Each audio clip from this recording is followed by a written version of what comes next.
हरी भरी टहनियों पर ओस की बूंदें चमक रही थी, लेकिन रानो चिड़िया का दिल उदास था। उसके पास अपने और गुड़िया के लिए ठिकाना नहीं था। गुड़िया, आज फिर हमें पेड़ों की डाल बदलनी पड़ेगी। बारिश आने वाली है और हमारा घर टूट चुका है। अम्मी, काश हमारा भी कोई सुंदर सा घर होता जो बारिश में भी महफूज रहे। गोरी कौवी पेड़ की डाल पर बैठी चुगली कर रही थी। कालू कौवा भी रानो का मजाक बना रहा था। अरे कालू, सुन सुन सुन, अभी अभी मैंने रानो को देखा। बेचारी फिर अपनी गुड़िया को लेकर एक डाल से दूसरी डाल पटक रही थी। ना सिर पर छत, ना घोंसला। सच में? अब क्या किया उसने? हर बार तो तू कुछ नया सुनाती है। अरे भाई, कर भी क्या सकती है। ना मेहनत से घर बना पाती है, ना किसी से मदद मांगना आता है, और ऊपर से उसका नसीब बारिश आने वाली है और उसके पास तिरपाल तक नहीं। तो फिर क्या? पूरा जंगल देख रहा है कि रानो तो परिंदों की दुनिया की सबसे गरीब और बेचारी है। लोग कहते हैं, अरे इसके हालात देख के तो तरस आता है, लेकिन मैं कहती हूँ, तरस क्यों? जरा समझदारी से काम करे तो ये हालत ना हो, समझा? मतलब आसान शिकार है। ये तो मेरे लिए मौका है। मैं इसे रोज रोज छेड़ूंगा, तंग करूंगा, मजा आएगा। बस ध्यान रखना, ज्यादा जोर से ना बोलना, वरना वो रोना धोना शुरू कर देगी और फिर सब हमें ही बुरा कहेंगे। थकी हुई रानो गुड़िया को साथ लिए जंगल के किनारे लगी एक छोटी सी नहर पर पानी पीने पहुंची। नहर के पास ही एक गुलाब का पौधा खामोशी से खड़ा था। तभी वो पौधा हल्की हल्की झूमने लगा और तभी जैसे किसी ने उसमें जान फूंक दी हो। गुलाब की नर्म और मीठी आवाज हवाओं में घुल गई। रानो, अगर तुम मेरे लिए रोजाना पानी लाओगी और अपनी नेक नियत से मेरी देखभाल करोगी तो मैं तुम्हें एक ऐसा घर दूंगा जो हमेशा महकेगा। अरे तुम बोलते हो? सच कह रहे हो?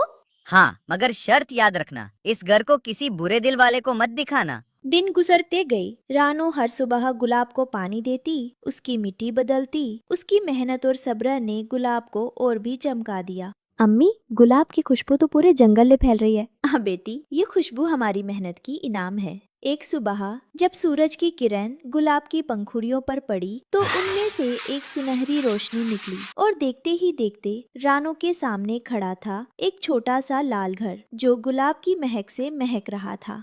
रानो, ये तुम्हारा घर है। ये बारिश में भीगता नहीं, धूप में जलता नहीं और इसमें हमेशा अमन रहेगा।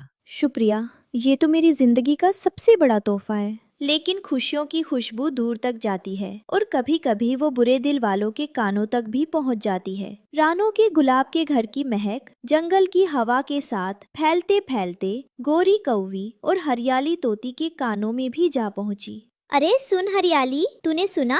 रानो के पास तो अब नया घर आ गया है और वो भी गुलाब का। वारे किस्मत, कल तक बिना छत के भटक रही थी, आज महलों जैसी खुशबू में बैठी है। लेकिन मुझे तो यकीन नहीं आता, जरूर कोई जादू टोना किया होगा, नहीं तो ऐसी चीज गरीब परिंदों के हिस्से कहाँ आती है।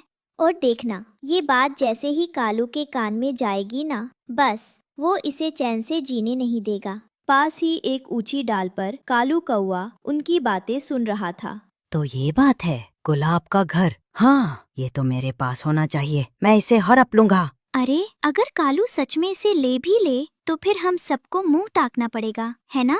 हाँ, और सोच, अगर कालू यहाँ रहने लगे तो रोज का तमाशा देखने मिलेगा। गोरी और हरियाली की चुगली कालू के दिल के लालच में तेल डालने का काम कर रही थी और वो गुलाब के घर की तरफ उड़ चला। उसकी आंखों में सिर्फ एक ख्वाब था, इस जादुई घर को अपना बनाने का।